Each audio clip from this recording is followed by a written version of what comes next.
Kaduda-duda naman ngayon ang Golden State Warriors, palagi silang pinag-uusapan ngayon dahil sa kanilang lineup na mas pinili na kunin si Kristaps Porzingis kumpara sa ibang player na walang issue sa injury problem. Isa ito ngayon sa problema ng Warriors, ang mga injury sa kanilang mga players. Di hamak na mapapahamak sila dito. Alam naman ng karamihan na season ending ang torn right ACL injury ni Jimmy Butler at expected na makabalik sa Warriors next season pa. At ngayon dito na nga pumasok ang kinakakatakutan ng mga Warriors fans.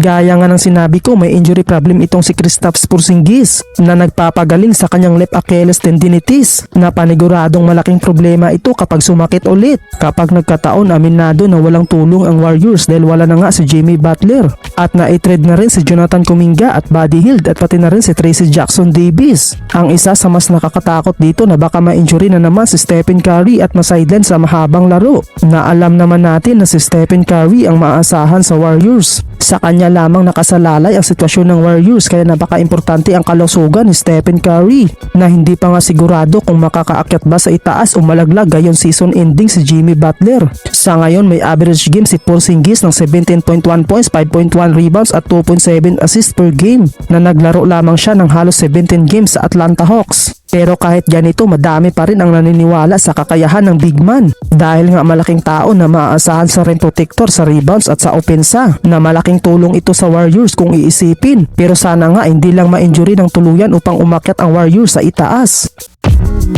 Hindi nagpapatalo si LeBron James kay Michael Jordan. At the age of 40 years old, makikita na hindi ito nangihina. Alam nyo ba na dito masusukat ang kanilang lakas pagdating sa ganitong edad? May average game si Michael Jordan noon ng 20 plus points at the age of 40 years old na naglaro ng halos 82 games. Habang si LeBron James at the age of 40 years old, nag-a-average ito ng 24.4 points, 7.8 rebounds at 8.2 assists per game sa kanyang 70 games. Sa ngayon nga, patuloy na naglalaro si LeBron James sa NBA at aktibo sa lahat na tila hindi tumatanda. Isa pa rin siya sa alas ng Lakers at maasahan sa lahat. At ngayon second time in NBA history, hindi lang sa kanyang edad na 41 years old ngayon bagkus sa kanyang moment bilang kabilang ngayon sa 2026 NBA All-Star. Sumusunod lamang si LeBron James kay Kareem Abdul-Jabbar bilang tanging player at the age of 41 years old na select pa rin sa All-Star Game. Bihira lang ang ganitong pangyayari kaya nakakabilib ito at umukit sa kasaysayan ng NBA.